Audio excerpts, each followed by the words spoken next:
Hi, this is Robert Scheer with another edition of Scheer Intelligence, where the intelligence comes from my guests. And in this case, no question, certified former CIA analyst who briefed, I think, what was it, five presidents or something?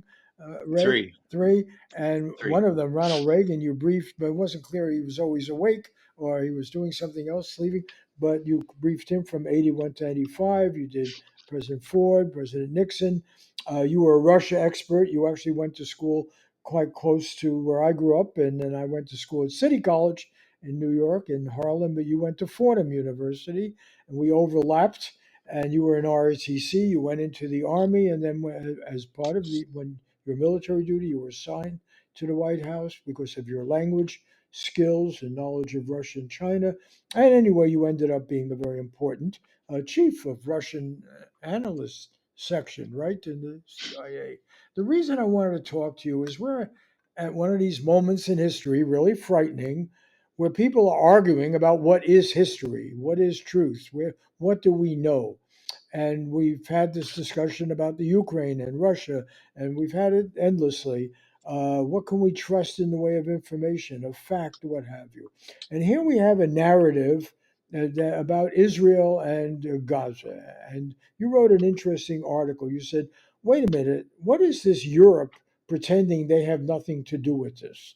The whole reason for Israel was a grotesque distortion of history, a grotesque genocide atrocity they call the Holocaust, visited upon the Jewish people and many others, but certainly stressing the elimination of Jewish people, one of the most, maybe the most horrendous event in modern history done by Europeans.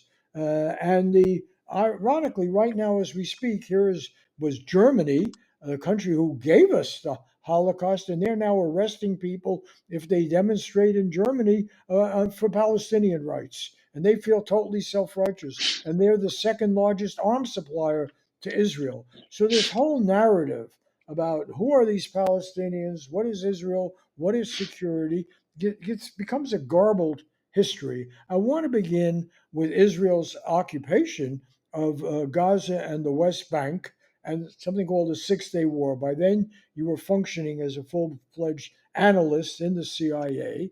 The official story that Israel put out to the world was they had been attacked or about to be attacked by Egypt and by Jordan and Syria and the allied Arab powers, and they had to defend themselves.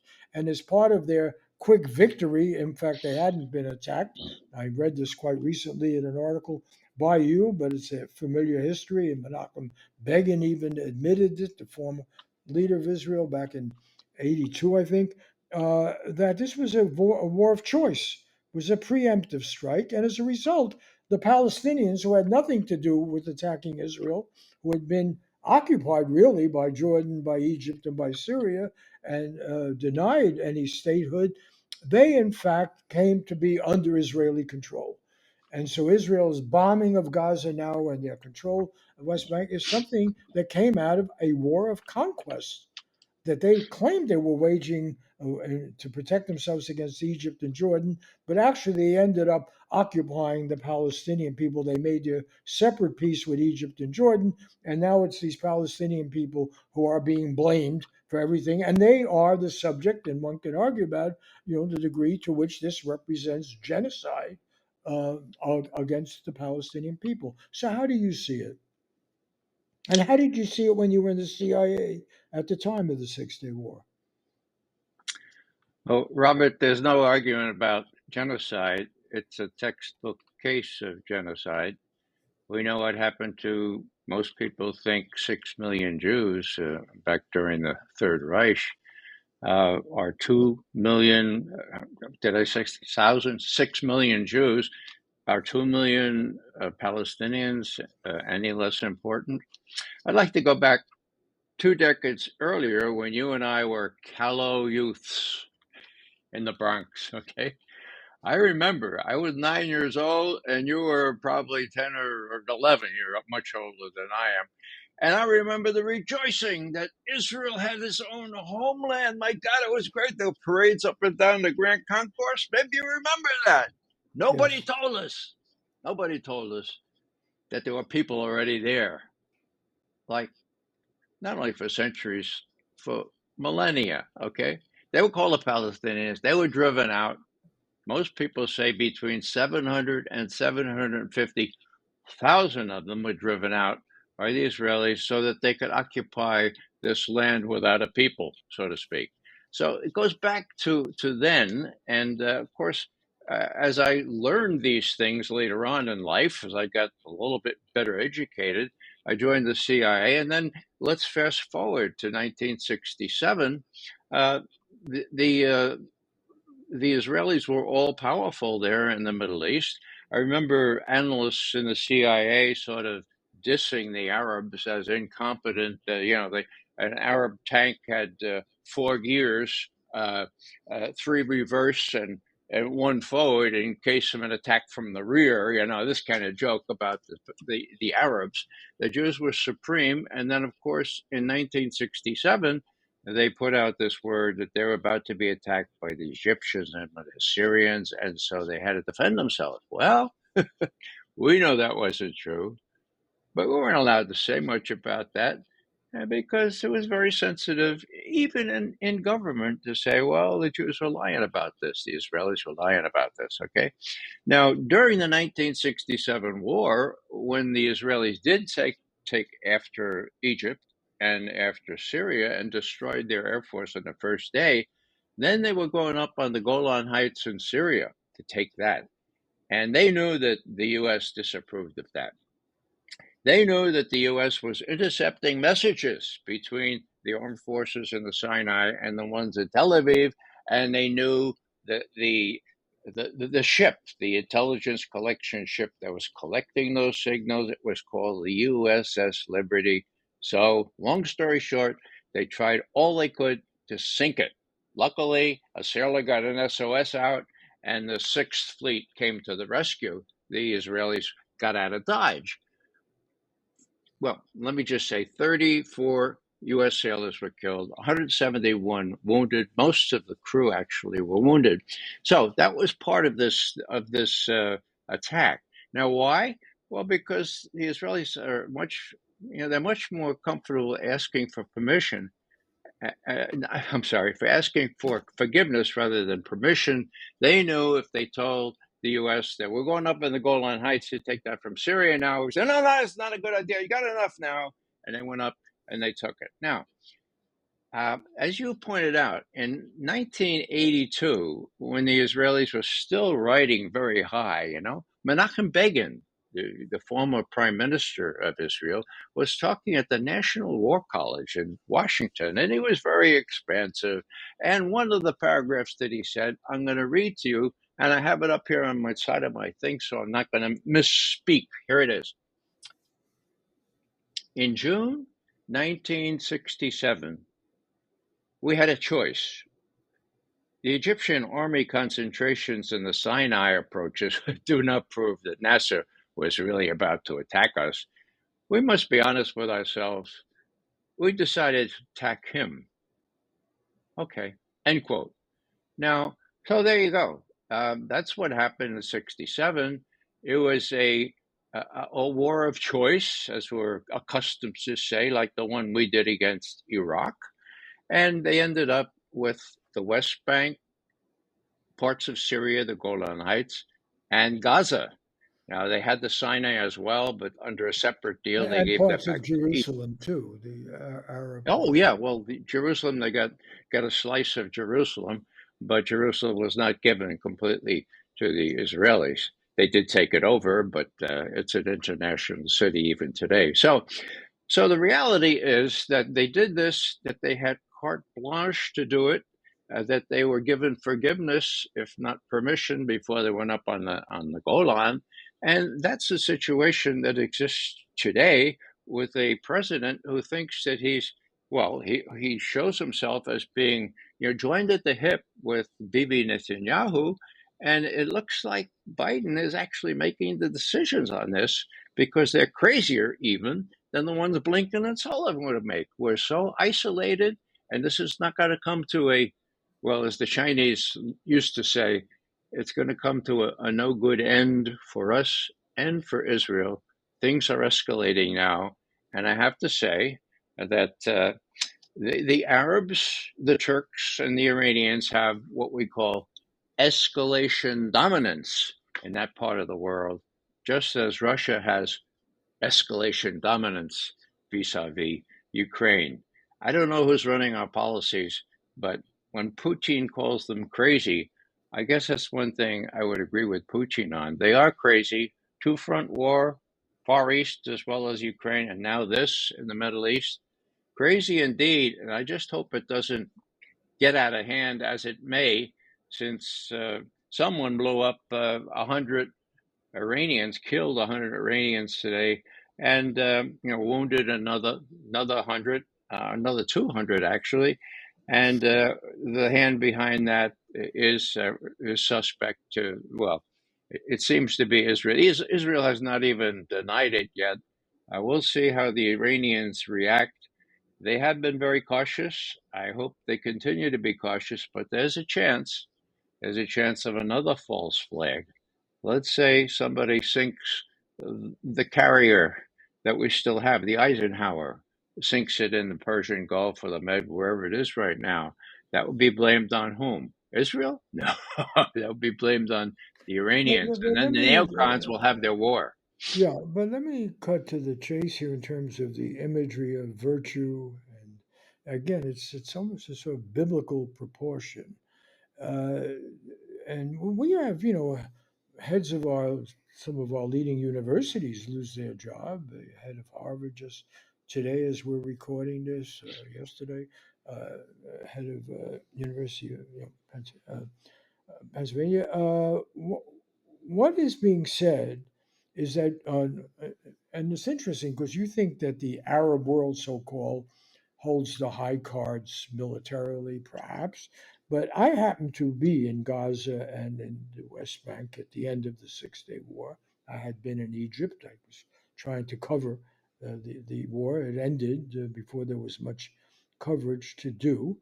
But the human tragedy here that you could basically imprison millions of people in the West Bank and Gaza and so forth, deny them their fundamental rights, and yet feel that whenever they fight back using, in war and horrible means and so forth, as was done in this case 2 months ago. Nonetheless, the idea that you had the right to imprison these people, deny them their fundamental rights, seize their ancestral lands, and you did it in the name of your freedom, your security, right? And the whole reason for the establishment of Israel, and this was where your article I thought was really quite profound, was done in retaliation to barbarism in Europe, and not Right. Muslim barbarism, but Christian Mhm. barbarism. And I want to get to the heart of that. Here are people being subject, and not just in the last bombing and everything, but for decades of their absolute fundamental rights, and they did not attack Israel. They did not have an army. They did not have an air force, and that in fact the supposed sponsors of them in Egypt and Jordan didn't really have any affection for them or protection for them. And then Israel, after picking this fight, then made peace with them. And actually was in just on the eve of this, was in the process of getting along maybe better with Saudi Arabia. Maybe, so this is not about the Muslim religion. This is about the denial of any essential humanity to people called Palestinian who happen to be living there. Is that not really the issue? Well, it is the issue, Robert. The Palestinians have been denied their rights since 1948. That's why I went back that far.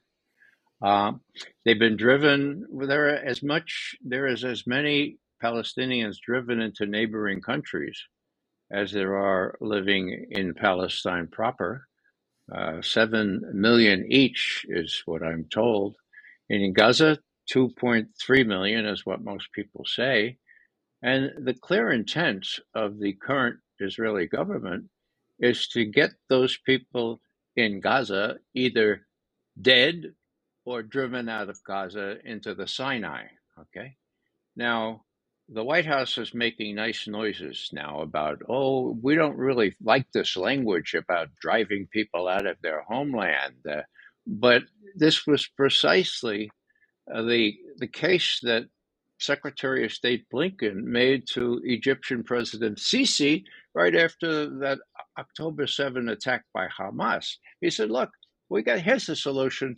We got it all worked out. We drive out the Palestinians from Gaza, put them in a Sinai. We'll pay for the tents. We'll get them repatriated. We'll send them wherever. Just let us get them out into Egypt. And Sisi said, "You're kidding me. Get out of here." I mean, it was a very I know, acrimonious but mean. You we're could tell by talking in a light way and about,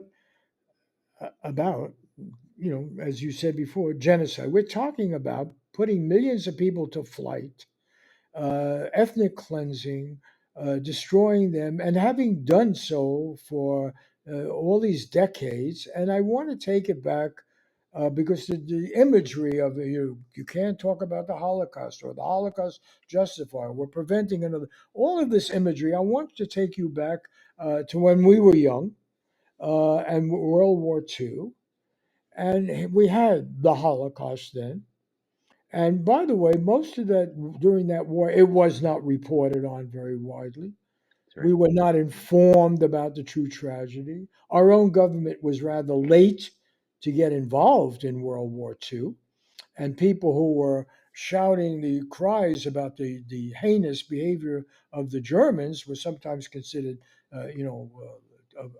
irresponsible leftists or something. And we had very powerful figures in our own country apologizing for Germany. But nonetheless, by the end of that war, when it began to sink into true barbarism, and as I say, it wasn't only the Jews; there were tens of millions of Slavic people killed and everything else. This horrible thing. There was a kind of growing consensus that Germany should never be allowed to be a normal nation. There was the Morgenthau plan to separate Germany and permanently dismember it. There was the separate occupation between East and West and so forth. And this is something you would know about because you've studied the military. Very early on, many of these Germans were recruited to be part of the U.S. in this emerging Cold War and to develop our missile system and to work with us. And we really never had, unless you remember it differently, any serious discussion of how did one of the most enlightened, Christian, technologically advanced countries, maybe the most in the world, Germany, authored this barbarism. And instead, the whole discussion has moved to what Muslims do or to Arabs in Israel or Palestine. And I want to take you back to that. How is that engineered? How can it possibly be that somehow, in response, and this was the point of your article, in response to this European destruction, and one of the things, by the way, we have a lot of sympathy for Ukraine. You point out that there were more Ukrainian prison guards than any place else from outside of Germany, I guess. There was culpability by France. There was culpability certainly by Italy, by Hungary, by Poland in all this. How did we go to this situation now where a sanctimonious Europe wants to arrest their own citizens if they come out and protest for Palestinian rights? Isn't this really one of the more bizarre historical moments? it is, Robert. And I know something about Germany. I lived there for 2 tours, a total of 5 years. I visited there often. I have a lot of really close German friends. When I asked them, how could you, paraphrasing your own words, the most cultured, the most advanced society in that period of the world, how could you sit back and let this happen? And they would usually say, "Oh, I fought on the Eastern Front against the bad Russians," or they would divert the conversation because there is no answer. They caved. One author described it as sheepish submissiveness. Try to say that together, a practice. Okay? That's what happened. The Germans caved. They had a chance to speak out against Hitler, and they didn't. And that's what's sort of happening now because in our country, nobody can speak out for the Palestinians without being branded anti-Semitic or, worse. Now, going back to Germany, after the war, uh, and I remember it, I was 6, 7, 8, and you were a little older. As I say, you're much older than I am. Uh, After the war, uh, the question was, what do you do about Germany? Morgenthau said, well, break it up. Don't let this happen again, for God's sake. Give the Ruhr to France and have a I'm trying to remember. demilitarized He was zone. the Secretary of Treasury, right, in the Roosevelt Yeah, right. administration. Yeah, Under and FDR, yeah, it was called the Morgenthau Plan, the permanent. exactly. And the other thing that did come out of it was that Germany should not rearm. And now we That's right. are absolutely thrilled and encouraging Germany to build up a big military force, as we're doing with Japan, ironically, the two Axis powers. We want them to be militarily stronger. And as I say, Germany here, their response is, oh, we'll give Israel whatever arms they want. I mean, Well, how did they end up uh, changing the whole narrative that somehow the Palestinians are labeled with anti-Semitism, are labeled with the horrors of World War II and the Holocaust, and these Europeans get off scot-free. now, Robert, you're not a Catholic like I am, so you can appreciate the concept of guilt like I can, okay? As long as you The bring it tr- up, Ray, and the last time I interviewed you, I got in trouble with some listeners when I told a personal story. When I was very young, during this very period we're talking about, I can't remember whether I was 5 or 6 or so, but the war was, on. Or maybe I was a little older, maybe I was 8 or 9 or so. But some kid punched me in the nose, and he said, "You killed our Lord." And I didn't know what he was talking about. But when I got back to my neighborhood, I said, "What was that about?" And they said, "Oh, they think we killed Christ." And it happened that my mother was Jewish. My father wasn't. My father was a German Protestant immigrant. But nonetheless, then my first response the next time I encountered anti-Semitism, which was quite widespread, I remember wanting to say only half of me, but that didn't work. But it is interesting because it wasn't until many years, and I went to Germany, not in the way you did. I wasn't serving there, but I wanted to find my routes. I went to Lithuania, I went to Russia, trying to figure out how did this happen? How did this happen? And the role of civilization in condoning this, the very thing that Hannah Arendt wrote about and others, uh, uh, it wasn't just they were sheepish. There was a justification that, first of all, there was a scapegoating, as there is with the Palestinians. They're responsible for all of our problems. There was a failure to deal with the inadequacies of your own society. There was a dehumanization. They've weakened us. They weakened our economy. They took advantage of, so this we see now developing an atmosphere where it's okay to make refugees of an entire Palestinian population and kill a very large number of them, women and children, led by. So I really want to visit that attitude. How did it happen that the Holocaust became not something that shaped our behavior in that part of the world, but rather and holding people accountable and trying to learn the lessons, because we certainly got into mass violence in Vietnam and elsewhere and killing innocent people on a large level. You know about that. You were in the CIA, but somehow we're always able to blame another rather than our own dominant culture. How does that work when you're in the CIA? Did you know that the Six-Day War was a fraud? oh, sure, yeah, we could tell the Egyptian concentrations in the Sinai didn't amount to a hill of beans. I mean, we saw the Israelis do what they did, and as I say, our analysts applaud. Oh, those Israelis, they are all powerful. Those Arabs can't do a thing. Let me go back to the anti-Semitism. You and I both grew up in the Bronx, and there was anti-Semitism there. We Irish had arrived a generation before, and there were jokes and all that kind of stuff. And I heard that stuff, and it didn't really impress me as being as noxious as it was and as it still is. So anti-Semitism is something very real. I like to cite Doris Kearns Goodwin's book about FDR and Eleanor. Eleanor says, Franklin, there's a boatload of Jews off the coast of Virginia. Let's give them visas so they can escape. And Franklin says, no, we're not going to do that. And she says, well, we have to do that. He says, no. So she gives them the visas anyway because she's Eleanor Roosevelt. Now, Franklin was asked about, what about this? Well, the answer was, of course, wouldn't be a very clever political thing to let a bunch of Jews in the United States. And that's what happened.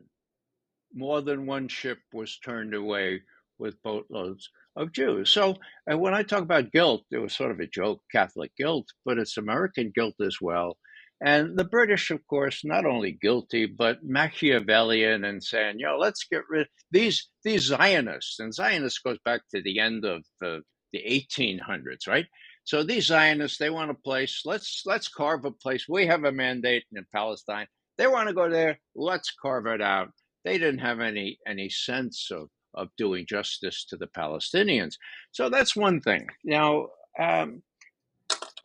the other thing that I have to really mention here is white supremacy. Now, we know the Nazis were racists. A lot of us are too. Let's face it. What's the big divide in the world now? It's the lily white West, embodied in NATO, okay, against the rest of the world. What's particular or peculiar about the lily white West? They're white, okay, look at them all. The Turks may be a little blend, okay, but they're white. The rest of the world, 80% people of color. You can include Russia in there. You're really isolated in this white supremacy sort of thing, but it still reigns supreme. Biden still says we are the strongest. We're talking about the United States of America, the strongest country that ever existed in history. Did you hear that? Ever existed in history. So this is the supremacy, and part of it is racial, and part of it is superiority or supremacy is the right word. I had to copy it down here because I get superiority and supremacy mixed up, and it's supremacy that's worked in Germany, and it's now working in the Israeli government, supported by other white folks who consider themselves not only exceptional but indispensable. So that's how I kind of look at how this can all be possible. There was guilt back on. Now we're so committed to defending our ally, and our ally Israel, by the way, is not an ally. I can explain that to you later. It's not an ally. You have to have a defense treaty with another country to be an ally. Okay, so we're so interested, we're so committed to defending that. Why? Well, you can't get elected in the United States if the Israel lobby puts its money for your opponent. That's proven true now in primaries, for God's sake, okay? So money is getting people elected. It's getting people removed from Congress. Money is funding what remains of the mainstream media, heavily influenced by Zionism. And of course, if you go to our government, our president brags about being a Zionist. Does he know what that means? Does he know what being a Zionist? That has nothing to do with a Jew. It has everything to do with supremacy and considering other people, as the Israelis have just said, human animals that can be done with what we wish. So we're in quite a fix now because, as I said before, I'm beginning to think that Biden is really making the decisions now. He's got his head screwed on wrong on this, and it's not going to be long before there's a flare-up in the Middle East, whether it's in the Red Sea or whether it's a false flag attack blaming the Iranians, and then the people who are ruling our country, the other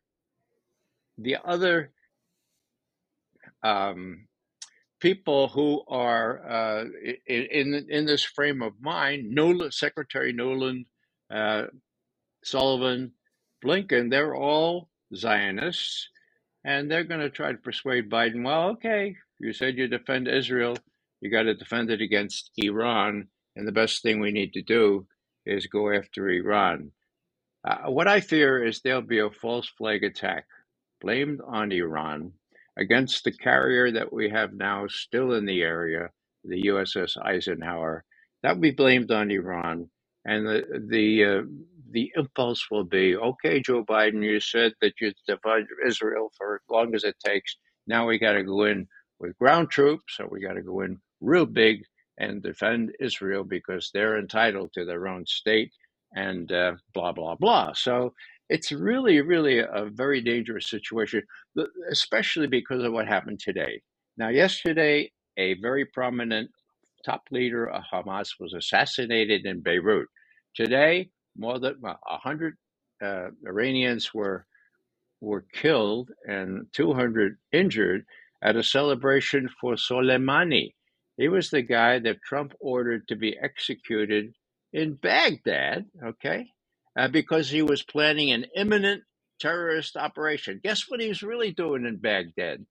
2 days later, the prime minister of Iraq said, look, he was here to talk with me about a rapprochement between our countries and Saudi Arabia and other countries, Syria in the area. That's what he was here to do.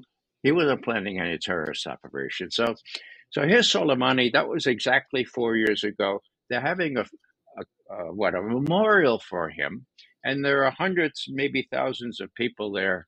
These bombs go off. The Iranians so far are saying we're going to find the perpetrators and we're going to punish them.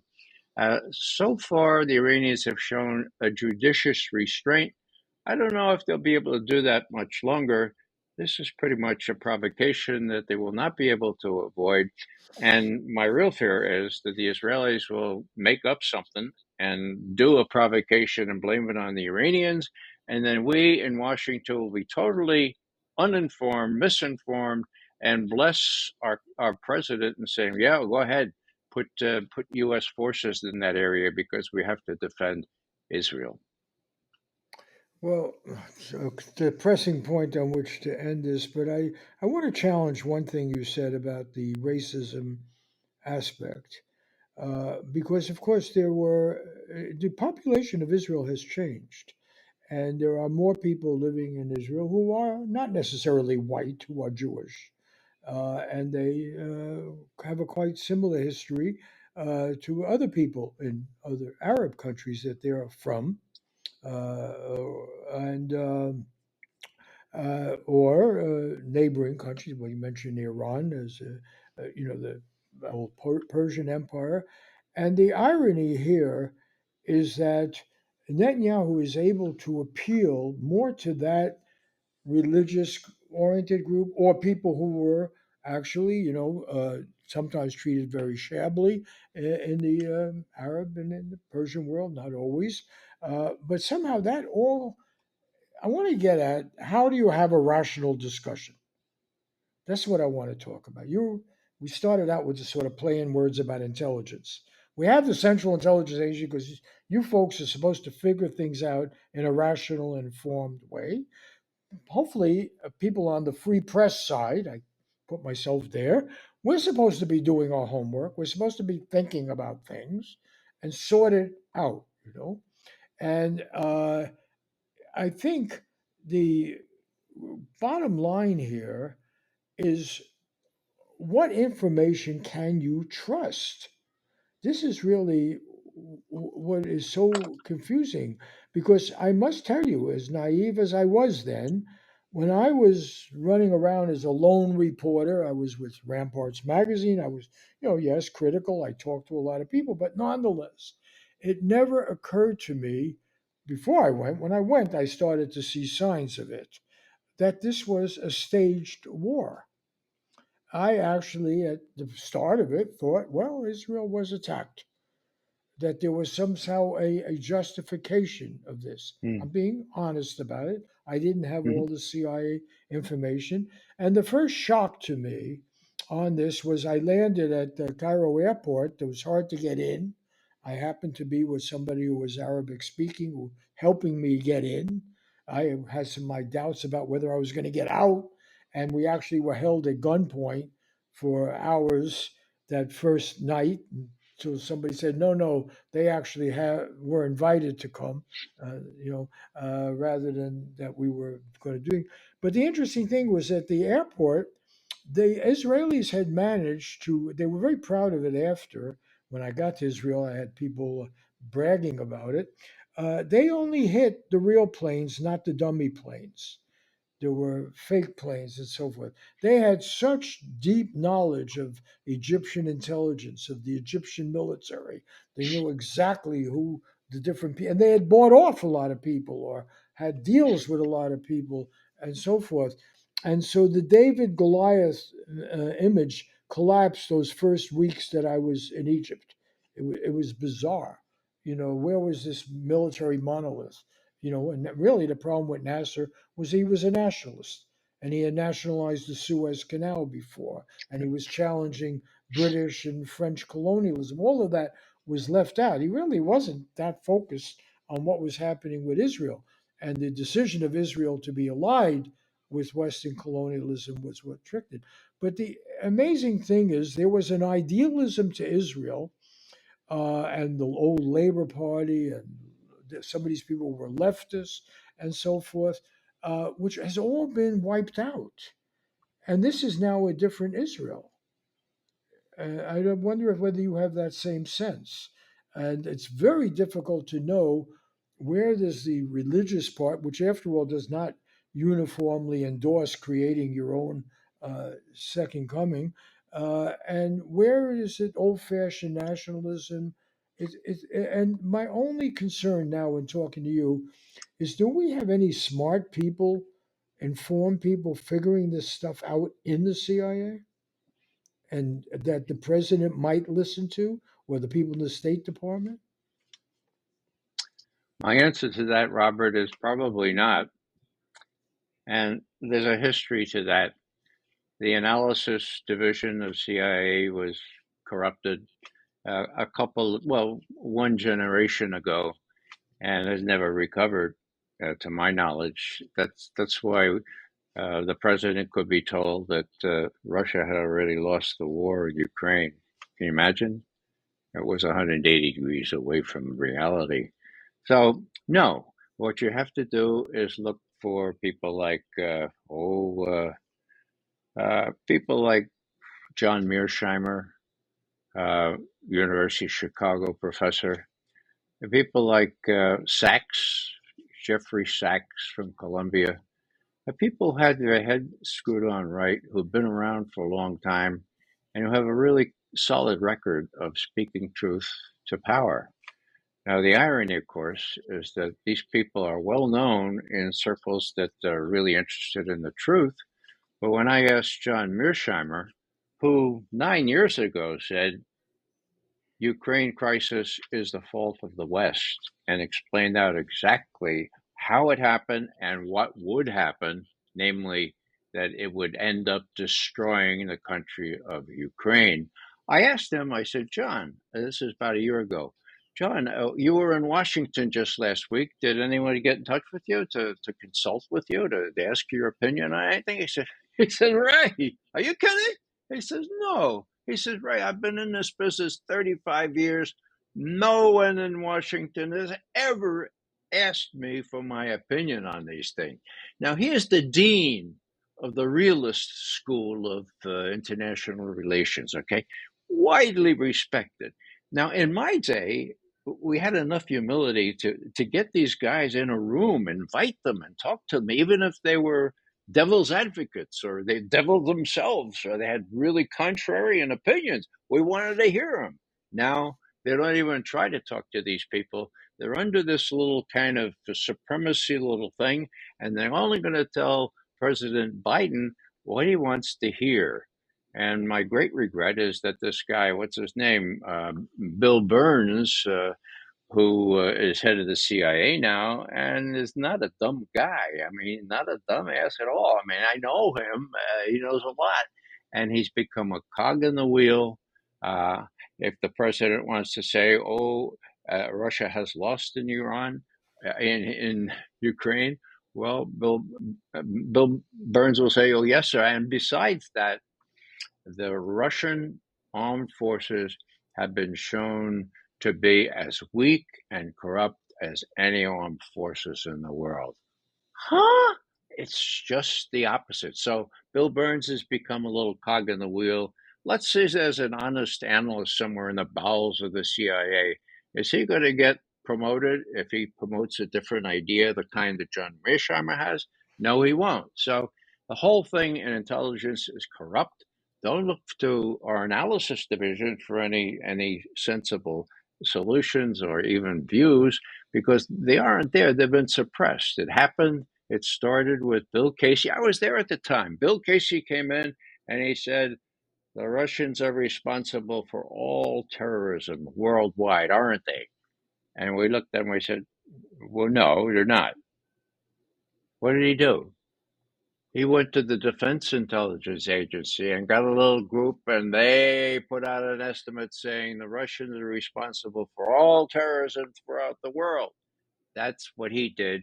He got an acolyte in there named Robert Gates, and that was 1981, 85, and the whole analysis directorate was run by malleable managers who in turn promoted malleable managers. And when Bush and Cheney said, we want to attack Iraq, give us some evidence to justify it, they wumped up some crazy evidence about weapons of mass destruction, ties with Al Qaeda. Yeah, it couldn't be worse. And if I say this with a lot of anger, it's also with a lot of sadness because it was a reputable uh, profession in my day, at least in Soviet analysis. Our leaders really were interested in what we thought the Russians wanted, and I had a role in arms control when we told Nixon and Kissinger that the Russians were really interested in arms control. And if they played the Chinese off against the Russians, well, it's likely to result in some really good arms control treaties, which happened. That was sort of the acme of my career. I was in Moscow when the SALT treaty, when the ABM treaty, the anti-ballistic missile treaty, was signed because I had worked on that, and so had my branch. So there's a lot of good that the CIA can do. I don't know if that's the case anymore. I doubt it, given what I see of Bill Burns and others. One little other thing. There's a superstructure now called the National Intelligence Director. Okay, Director of National Intelligence. So her name is Avril Haines. She sits over the CIA, DIA, or all 17. Can you believe it? Intelligence agencies. Okay. Now, what did she say in her wisdom just 1 year ago? We are very much optimistic about the counteroffensive that Ukraine is mounting this spring. The Russians are running out of ammunition. They have no indigenous capability to produce the ammunition they need. We're looking at a pretty optimistic outlook for 2023. Her words in public. I assume she was telling Biden the same thing in private. Again, they couldn't be, they're exactly 180 degrees. It's the US and Ukraine and NATO's run out of ammunition. And, it's the Russians that have the incredible production capability, not only to produce more troops, but to produce more weaponry of a sophisticated kind that even our president has admitted there's no defense against. So we're in a prickle. We're in a really bad place here if you talk about intelligence. If you want real information, well, look to John Mearsheimer, look to Jeffrey Sachs. You could read raymcgovern.com. My son, who runs my website, really gets very angry if I don't mention that. I put everything on there, and old as I am, I still remember some stuff, and sometimes it's relevant. So Yeah, I have to tell you that the State Department is totally corrupt. So is the CIA. There's nobody able to say anything reasonable, even if they're able to reason to it by virtue of their own intelligence. It's pretty frightening. And let me just conclude on one point, though, because Henry Kissinger died recently, and you actually were an advisor to President Nixon, and then Ford, and then Ronald Mhm. Reagan, who somebody, well, actually, I interviewed both Nixon, but I got to know Reagan even before he was governor and before he was president. And the fact is, those guys look pretty good compared to where we are. No, really. I mean, I know people are going to tear my head off for saying this, but Nixon was able, actually, Nixon deserved, I think, the credit for the opening to China, which is now both Trump and Biden that wanted to close down. It was, and Kissinger certainly supported it. I give Nixon more credit because he actually wrote about it in Foreign Affairs magazine before he even met Kissinger, that we should be able to reach out to China and exploit the Sino Soviet dispute, that communism was not monolithic.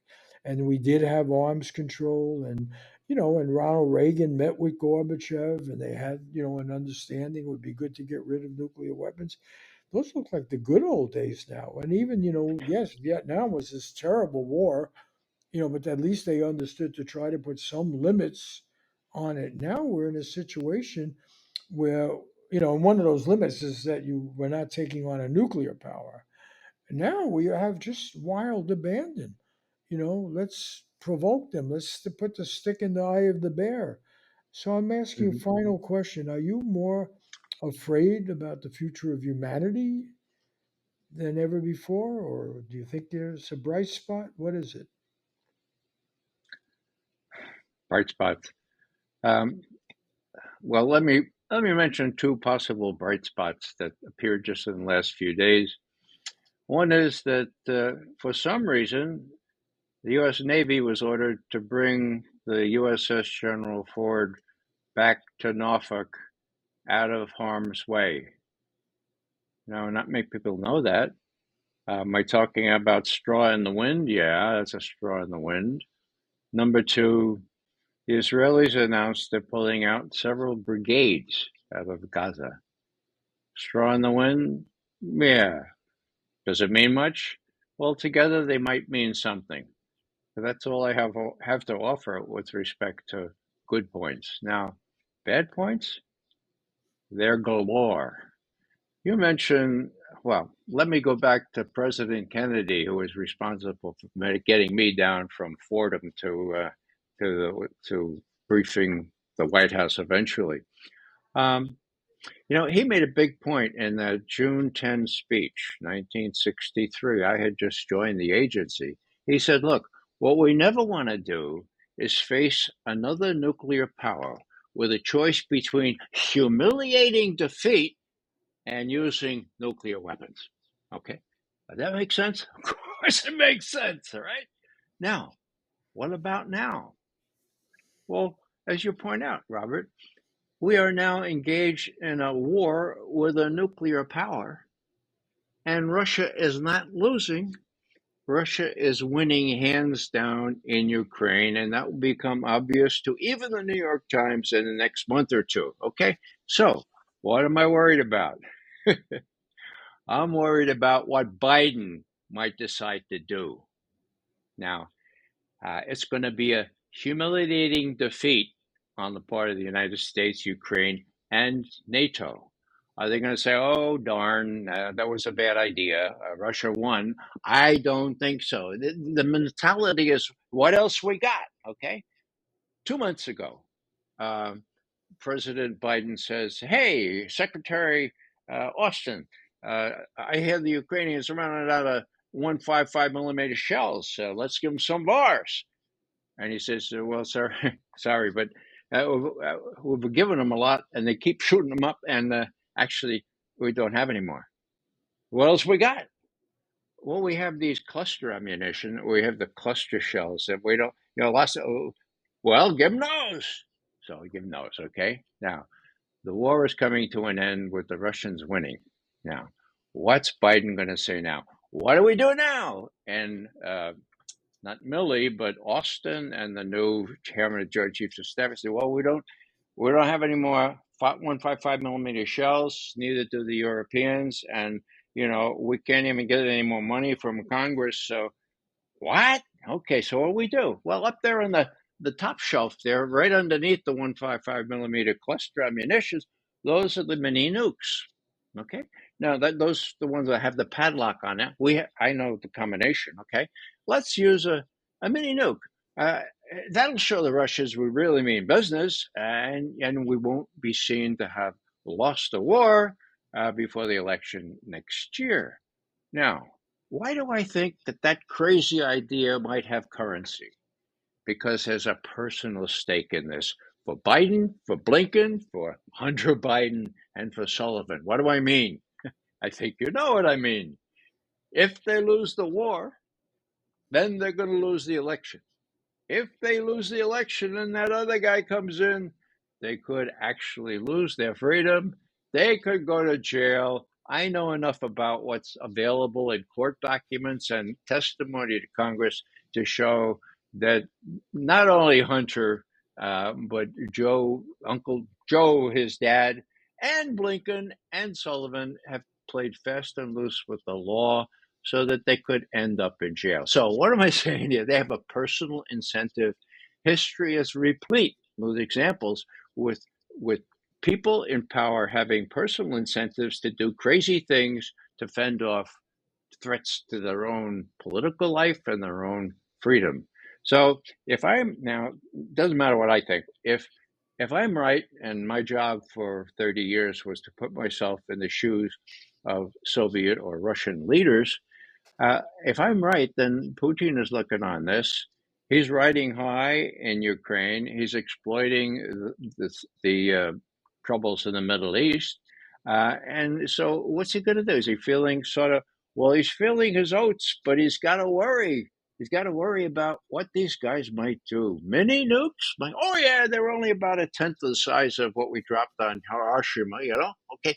So, if I'm Putin, I'm going to be talking to my military advisors. I'm going to say, wow, what would they do to avoid a clear defeat? And the military advisors say, we don't know about intentions. We don't care about intent.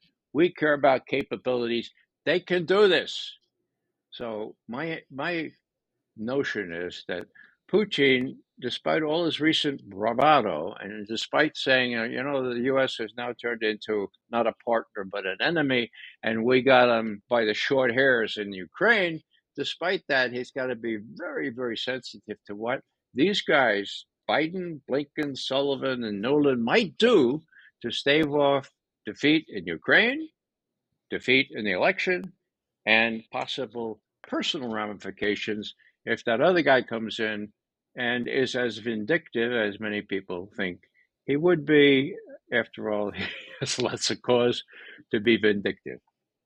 So I'm going to wrap this up. But for people who aren't, people think about foreign policy and diplomacy, everything is a very rational, precise scientific subject. And, we used to have analysis, about winnable nuclear war and what you can do and so forth. But you've just opened the curtain to madness, absolute madness, and people out of personal ego and stupidity and arrogance destroying really life. It's a frightening image, but you've been up close to power, and I just want to end this by saying, as a journalist, I witnessed the limits or the restraints on journalism. At the end of the day, I had to listen to what people were telling me and write it down. I had to ask questions, whether it was Moshe Dayan or Alon in the West Bank, or whether I believed them when they said, no, we're not going to be here. You come back in 10 years. We can't occupy a people and still have our identity. Obviously, we can't turn this into a prison. Well, it was turned into a prison campaign. And the whole memory of that old Labor Party, more idealistic Israel is gone. Now we have no power and control. And the interesting thing is Nixon came, it was around Nixon, it was sort of an idea of the madman theory, which we've just revisited with you. just now, that you have to show that you can go crazy, that you can do terrible things. Maybe this is what Netanyahu is about. Maybe this is what Biden will be about. And there really is no answer to that. It's just nuttiness and it's uncontrollable. Hey, Robert, let me mention that there's an incredible documentary called The Movement and the Madman. Okay.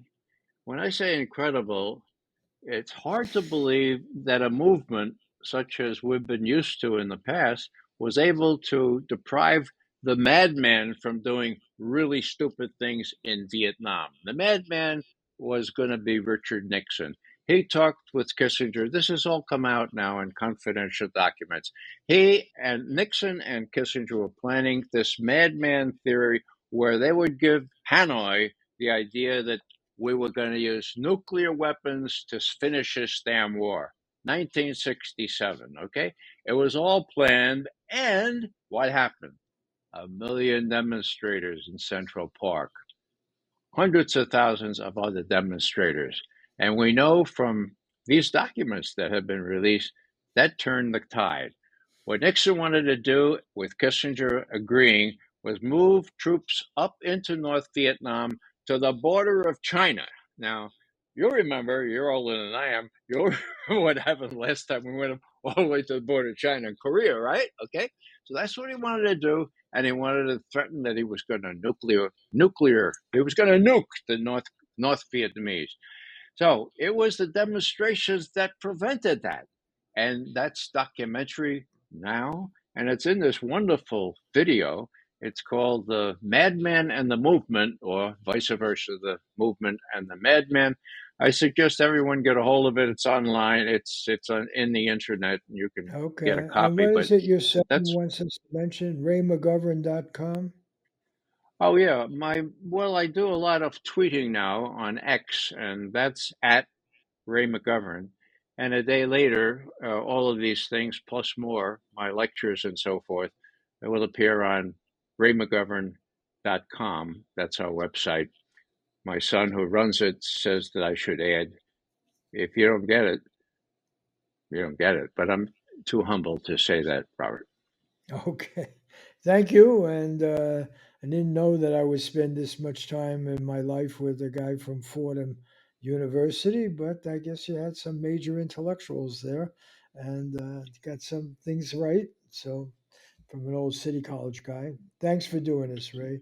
And It's I, my I hope pleasure, Robert. I hope our Truly, pessimism is all wrong, but not optimistic.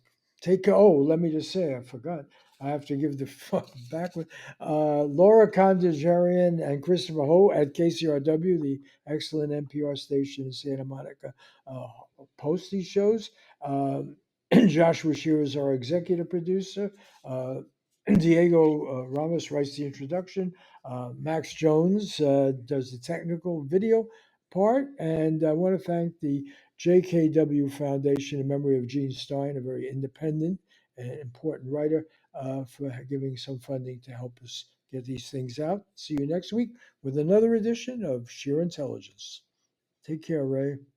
Yeah.